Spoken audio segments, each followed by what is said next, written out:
अब मैं एक मरतबा फिर आपका जायका चेंज करना चाहता हूँ कि दहेज माँ मारुति पाओ हम खुश भय, दहेज माँ मारुति पाओ हम खुश भय, बीबी पाओ माँ कटारा उल्लू हो। और कैसे इंटर पास भे बदजान गेंद कहने के आते लिखे वो 18 उल्लू हो। हमारे पास तंत मिजाज के एक बहुत बड़े शायर, बहुत ही अच्छे शायर, अगर वो अच्छे ना होते तो हमारे पास 3 शायर थे तंत मिजाज के, तो उनको हम सबसे बाद में क्यों रखते, लेकिन उनको अभी नहीं पढ़ाएंगे, एक शायर के बाद पढ़ाएंगे। अब मैं आपको इस फहरिस्त के सबसे दूर शायर जिनका ताल्लुक अमेठी से बहुत दूर है आपके घर से, वो पेशे से एक टीचर भी है, टीचर है तो पढ़े लिखे होंगे, अच्छा लिखते होंगे, अच्छा पढ़ते होंगे, तो हम बहुत ही पढ़े लिखे, बहुत ही इल्मी याफ्ता शायर और अच्छे कलाम के मालिक मोहतरम मिस्टर अमेठवी से दरखास्त कर रहा हूँ कि वह आए और अपने इशार से नवाजें।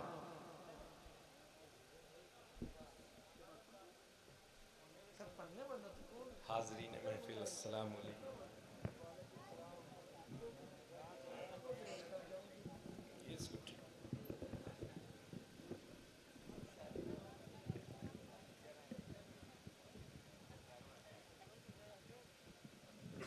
सदर साहब से इजाज़त चाहते हैं और शुक्रगुजार हैं नैयर बिस्वानी साहब का, जिन्होंने आपके इस गांव बन्नी खरैना के सबसे पहले और तारीख़ी मुशायरे में हमें बुलाया और हम यहाँ हाजिर हुए। और बहुत कम वक्त में 2-4 मिनट में अपनी बात कहना चाहते हैं। देखिए ऐसा कि तरन्नुम की शायर शेर पढ़ते हैं, आपको अच्छे लगते हैं, वो कान से निकल जाते हैं, लेकिन अगर तहत के शायर का एक भी शेर आपके दिमाग में ठहर गया, वो काम आ गया, तो पूरी रात जो आप जागे वो मेहनत आपकी कबूल हो जाएगी। सुनिए भाई।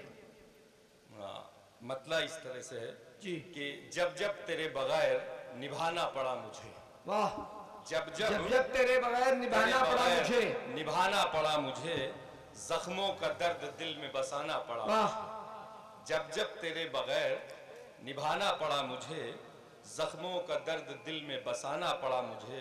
और हुस्न मतलब इस तरह से है कि दिल इस अदा से उनका चुराना पड़ा मुझे, दिल इस अदा से उनका चुराना पड़ा मुझे, आंखों की राह दिल में समाना पड़ा मुझे, दिल इस अदा से उनका चुराना पड़ा मुझे, आंखों की राह दिल में समाना पड़ा मुझे।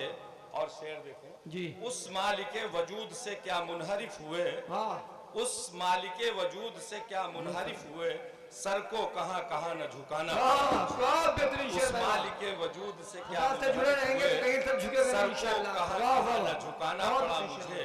और अगला शेर ये कि फूलों की आरजू में गया था चमन की समत, फूलों की आरजू में गया था चमन की समत, दामन में अपने कांटों को लाना पड़ा मुझे, फूलों की आरजू में गया था चमन की समत, फूलों की आरजू में गया था चमन की समत, दामन में अपने कांटों को लाना पड़ा मुझे।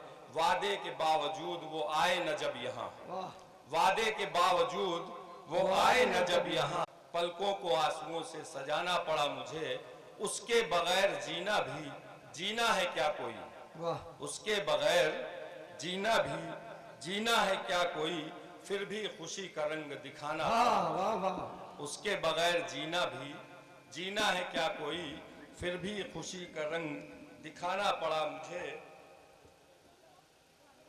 उसको मेरी वफाओं का एहसास ही न था, उसको मेरी वफाओं का एहसास ही न था, हर बार इसलिए वहां जाना पड़ा मुझे, उसको मेरी वफाओं का एहसास ही न था, हर बार इसलिए वहां जाना पड़ा मुझे। और अगला शेर आपके समातों के हवाले नैयर साहब, दुनिया की महफिलों को सजाने के वास्ते, दुनिया की महफिलों को सजाने के वास्ते खूने जिगर से अपने नहाना पड़ा मुझे, दुनिया की महफिलों को सजाने के वास्ते खूने जिगर से अपने नहाना पड़ा मुझे।